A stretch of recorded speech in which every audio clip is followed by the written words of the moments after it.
Hello, and welcome to It's Already In You podcast. We are your hosts, Liz and Jenine, nutrition and movement experts, mothers and business owners, obsessed with helping you quiet the noise of diet culture. Seeing through the false advertising and promises of our food and fitness industries, helping you discover that everything you need to upgrade your health and well-being is already in you. Hey guys, we are here to talk about kind of like what we've talked about throughout these episodes is what's trending, what's kind of real, what's helpful, what's distracting. And today we are going to dive into counting calories, counting macros, serving sizes, what we're told, what the industry places value on, whether it's monetary value, more for less type of thing, or value in terms of what the quality of food you're eating or not is. And it just gets really noisy. That word is really easy for us to say because we feel it ourselves. Like, what the heck is up with all of this noise? Everybody has a different point of view and an opinion. And ultimately, we know it's already in you. So today we're going to start to unravel some of those thoughts, misconceptions, and help you break it down to really looking at your body, at your thoughts, at your nutrition and what it's saying to you and not feeling guilt or kind of an emotional tie to that, but knowing that nutrition is health, nutrition is life, and then bringing it back to that. So What are your thoughts about this, Jenine?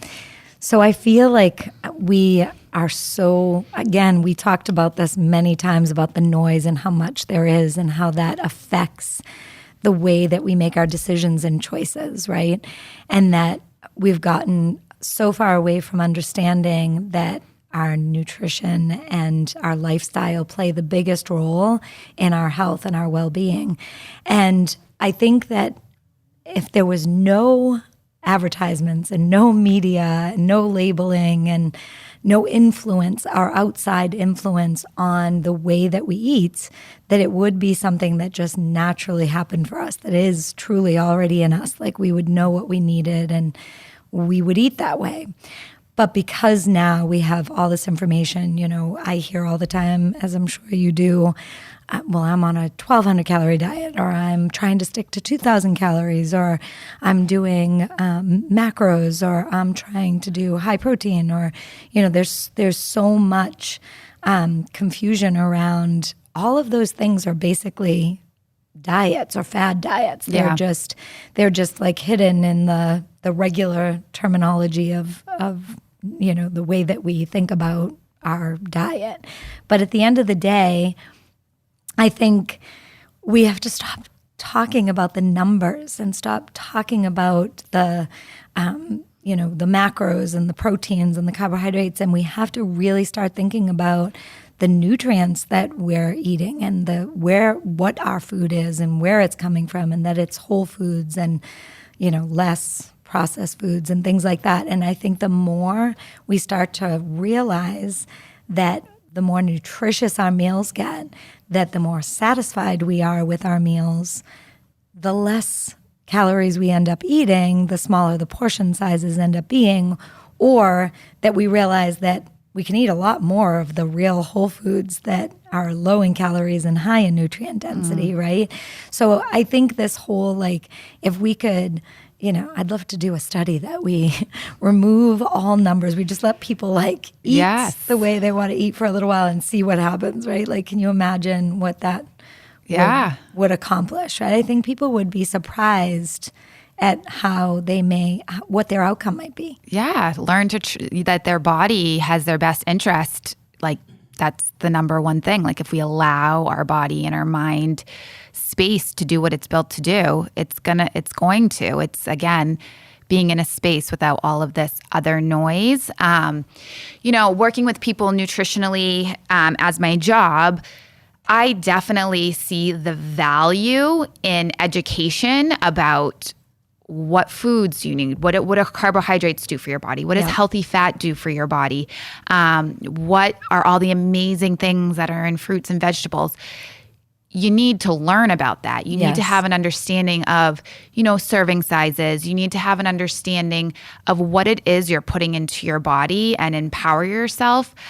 So for some people who are starting out, there may be a space that you might feel a little aware or extra aware of your choices in terms of, is this a healthy fat? Is this? Because maybe you're starting from a place so far away from that there might be a process that feels a little bit like tracking or a little bit like you're organizing your meal selections.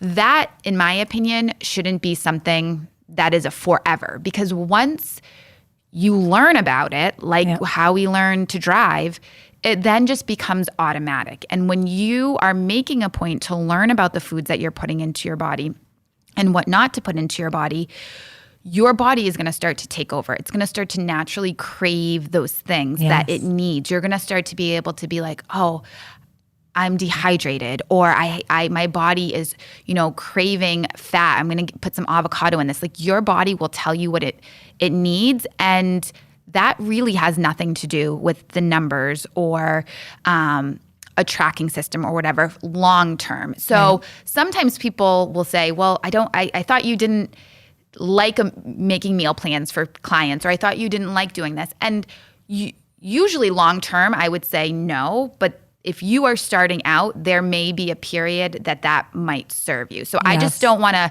say this and have people be like, well, I don't even know where to start. Like, I need to learn. Like, there is a learning curve, like anything you do. When you go to school, you're making note cards, you're writing down, you're remembering, you're following up, and then it just is in you. But again, it is because of what has happened 100%. in society, right? So now we sort of need a guideline, right? Because now we just don't even know what's real, what's not real, what label is telling the truth, what's not telling the truth.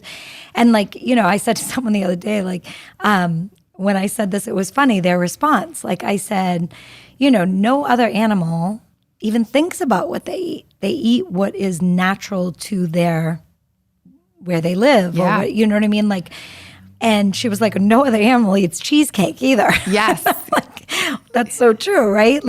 And if you think about animals, and if we look at that for a second, animals, when they're just in nature and man hasn't messed with it, so it's not industrialized and it's not, factory farmed and all of that, if just in nature they eat normal, they have balanced diets and good weight, and everything is good and healthy, right? And it's the same thing with humans. Like, if we ate naturally from the sources that we were supposed to eat and no man was affecting our food system, and we didn't have industrialized and factory farmed and all of the things that are added to our food system, we would be doing really well. We wouldn't even have many questions about the way to eat and live our life, right? But now we have those things. And unfortunately, we have advertisements and media and so on and so forth that affect our decision making and get into our heads, like we've spoke about in the past. But it is interesting if you just bring it back again to what is supposed to be the way that we feel about food and how food affects us. And again, that we have to bring that back. So we have to go back to the ABCs and the 1, 2, 3s instead of trying to, go all the way to the geometry. And we're fighting with a $1.5 trillion industry. Yeah. Right? So when you're educating your clients about these basic educational points about food, you're fighting with this $1 trillion industry that is basically saying all the opposite things of you, contradicting you pretty much in everything that you are trying to teach them. Yeah. I mean, I can see that in the conversations we have. They trust me, so they're listening, but then there's a thought or something that's been told to them before, and they're like, yeah, but I thought that sweet potatoes were not good, or you shouldn't eat fruit, or you should have this, or you shouldn't. And so you can see the conflict, because as much as it's going back to the ABCs, 1, 2, 3s, this industry, this way of eating is not going anywhere. So it's not like, you can just abstain from it and be like, okay, let's go back to the basics and not be distracted and not have those kind of temptations as you're walking into 7-Eleven or a Target or at a party or whatever. No, those are going to be there. So that's why it's that much more important that you have a strong understanding and a strong sense of peace around the way that you eat. Because really what is happening is a lot of it is coming from an emotional mindset point at this point. You know, we've, for such a long period of time, we've supersized, we've had processed foods, we have had, you know, diet foods. And now we have a population of people who are disease-ridden, chronic pain, obesity, mental health issues, all of that stuff. And it's scaring people. Some people are aware of it and they're trying to backtrack. They're trying to lose weight or feel better or get their energy up or beat depression. And so without maybe the right support or a ton of knowledge, what do? You restrict and you limit and you stress. And I'm going to get an app on my phone and I'm going to count all my calories and I'm going to go into an extreme deficit because I'm so uncomfortable in my body, and I'm going to like essentially punish myself, and I'm going to do it through like something outside of me, a measurement in a notebook or on, you know, your cell phone or whatever. And then that is going to define my worth. And ultimately that's creating a restriction or stress. And we've talked about your body cannot maintain stress for a long time. It doesn't want to, it wants to be happy. It wants to be healthy. Right. So something that feels stressful or doesn't feel good, or you are restricted, you are not eating enough, you're then going to probably go back and bounce back. And that's that yo-yo cycle that, you know, we hear about and a lot of us have experienced, where you are in a place, you are uncomfortable, you are unhealthy, you try the extreme opposite, but not doing it really with intention or knowledge, doing it with those outer type of tools. And then we start to feel bad. We feel like a failure. We feel like, you know, we have no willpower. We feel like whatever. And that's a horrible cycle to be in that adds to your decision making, that adds to that internal noise. And, you know, it's frustrating. I get that. I felt that. But honestly, like, it's set up to be that way. Right. You know, it's set up to be so confusing, because when you think of both sides, you have the supersized, you have the highly processed foods, and then you have this diet industry that's selling these opposite things, these apps, these trackers, these calorie counters, and they're both benefiting off of you not feeling great. What's in the middle? What's in just listening to your body? What's in the simplicity of just choosing foods that are real and whole and sunshine and walking, like all of those things that our body needs. Like there's just not deal making around that, you guys. Like, we need those things. And so that's a I think important perspective to look at both sides. Like they're both kind of extremes and two different things. And they both probably don't make us feel that great. Yeah, and you know, we're in this industry that we're creating chronic illness and disease with this $1 trillion industry, but then we're anxious about it and we're stressed about it because it's put back on you. Like it's not the industry's fault that you are gaining weight and that you're sick. It's your decisions. It's your choices, right? But at the end of the day, those choices are strong, and you're like they're in your face 24/7 when you're making those decisions. But like you said, Liz, when you're talking about the stress and the anxiety around all of this, that contributes to how we're absorbing our calories, to where our results are coming from or not happening, or what's affecting, you know, if we're eating really well, or we think we're eating really well, but we're still anxious and we're still stressed, and then you're not sleeping and you're not getting sunlight, and you're like, there's so many things, like one just sort of leads into the next that end up causing these issues, right? If you have these people, I had a client the other day that was telling me about they're doing this meal plan because it's better than ordering takeout or not cooking at home, right? So they're ordering this meal plan, and I'm like, you know, I like that you're trying to make this effort to eat a little bit better because you don't like to cook, but what is it coming in? And then you're microwaving in the microwave this food that's sent to you in this plastic.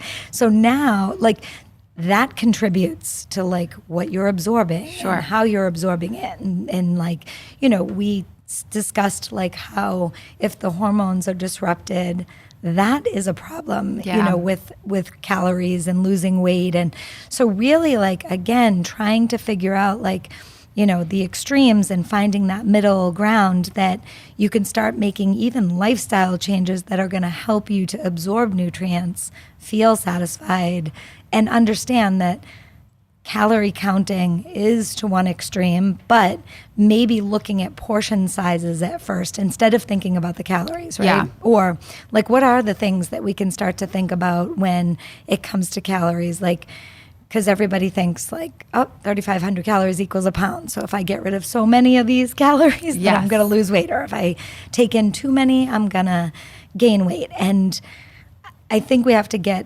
away from that a bit, as much as we want to teach, like, okay, you don't want to overeat. Sure. You don't want to undereat. But like, we have to find this middle ground of being satisfied and understanding that it's really, at the end of the day, way more than that. Yeah. Without being overwhelming about it, right? Yeah. So where would you start a client when you're speaking to, like, you know, they want to be restricted because they want to lose weight? Yeah. Yeah. I mean, I would start with, I like the idea of focusing more on portion sizes than calories, if that was something that made them feel like a little bit more in control when starting out, of having like something to measure, because again, when you're starting something new, that can be helpful. I would also remind them that, you know, calories are not all the same. And I think a lot of times when someone's focusing just on the calories or mainly on the calories, like a Weight Watchers, like, you know, when you are focusing on calories, you're like, oh, well, I stayed in my calories, but I ate a chocolate bar and a bologna sandwich. I don't even know if there's bologna anymore. But like, but I saw an Oscar Mayer commercial the other day. Yes. I was like, where is that coming from? Yes. And I had 2 coffees. And so maybe that's 1,200 calories, but there is no nutritional value in that. Yeah. And so, but it's in your head, you might be like,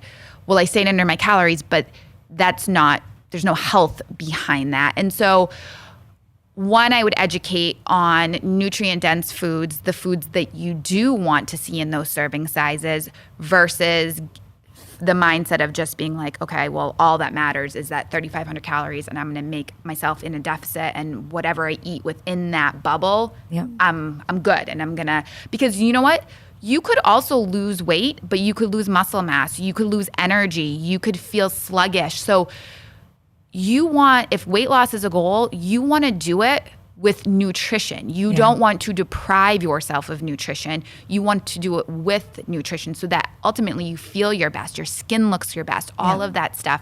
So I would say that. And then the other thing I would say is that we are not robots. We do different things every day. Yeah. There are different seasons. The food that our bodies crave in the summer versus in the winter. Winter, our bodies want to kind of hibernate in and have some more, you know, warm food, comfort food, store our energy, all of that type of stuff. So we are asking our body a near impossible task to eat the same way every single day, and to then tie our worth on that.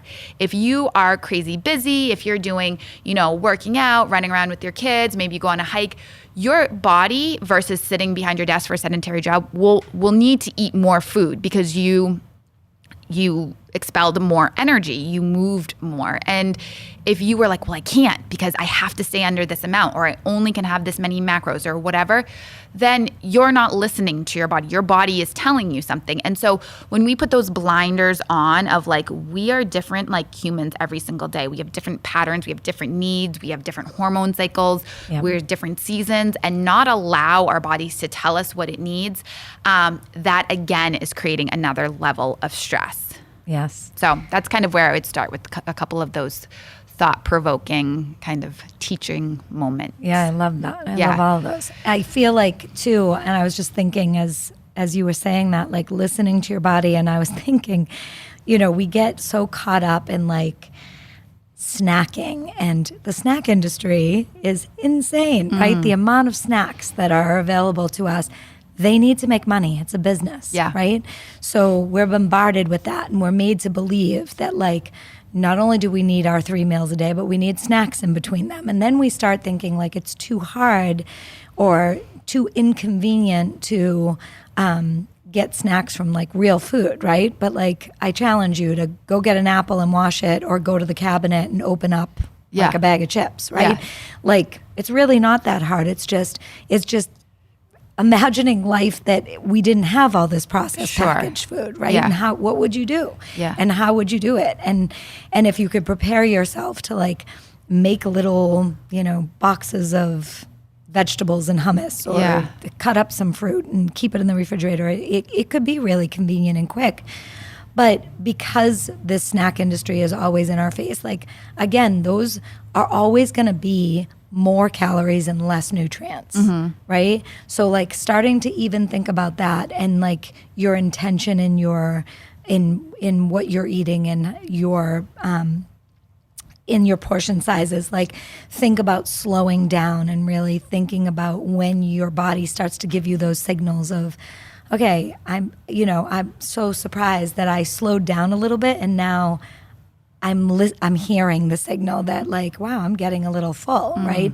And then learning to listen to it again, because that's hard too.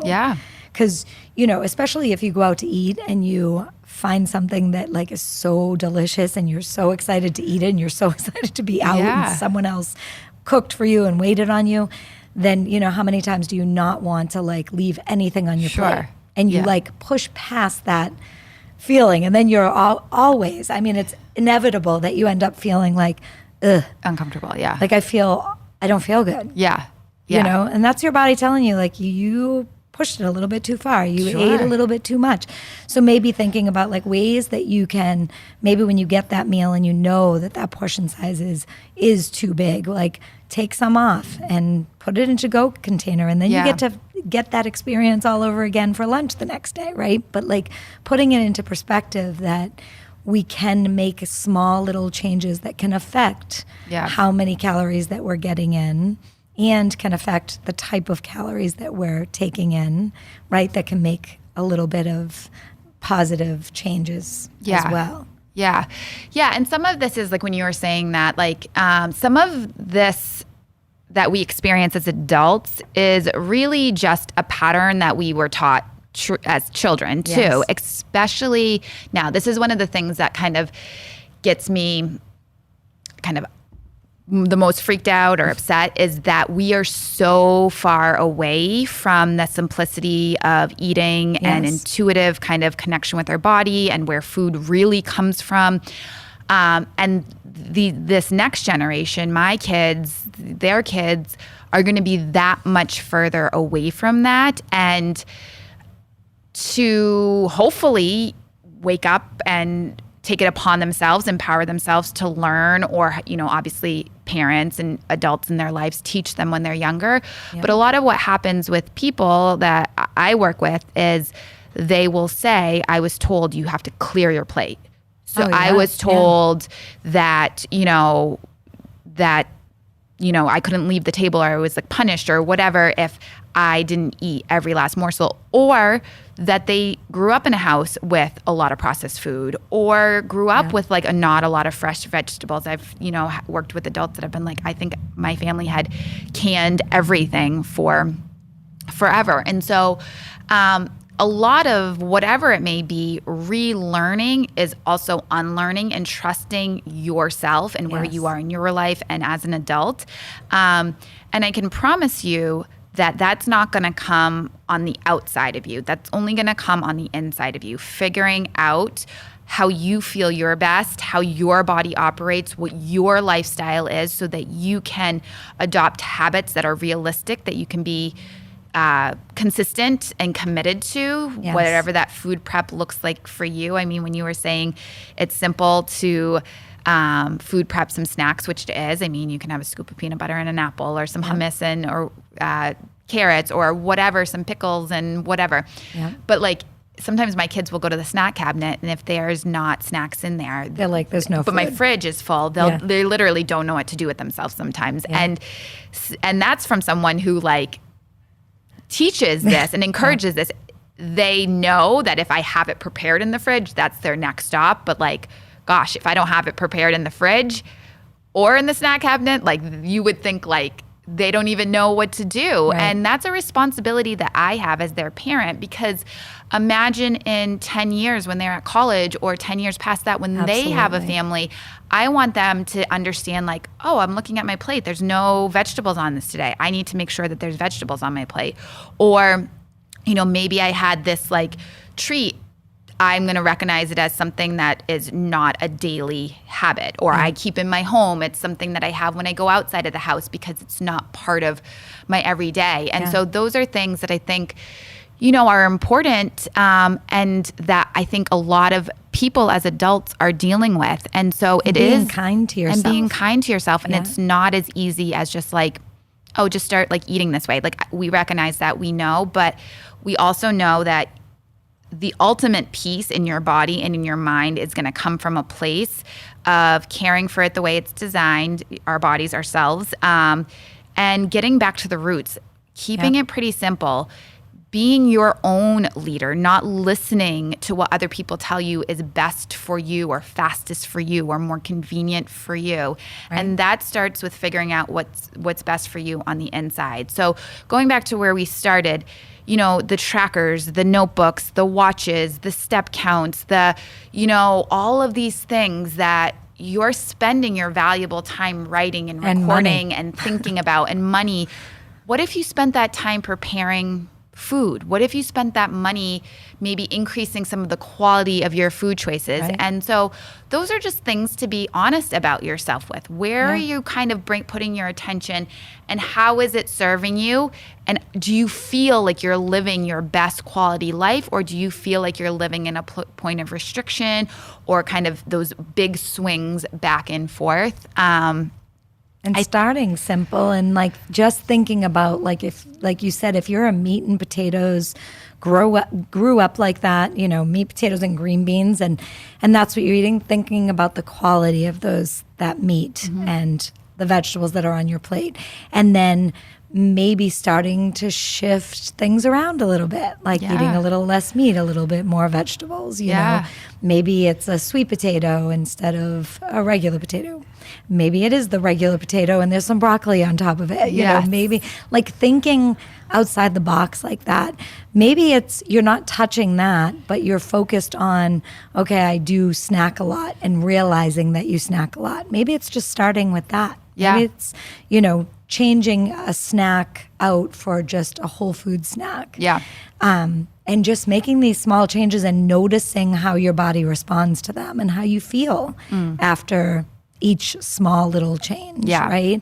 And then noticing that it doesn't really take counting anything or using anything to make these small choices and changes. Yeah, it really starts with you. It's in you. We feel so confident that these conversations and this information, and hopefully the support that you guys are feeling, are opportunities for you to maybe pause and just say, like you said, what is one thing that I can change, upgrade, increase the quality, because I deserve that, because I want to care better for myself. And so hopefully you're taking that from these conversations.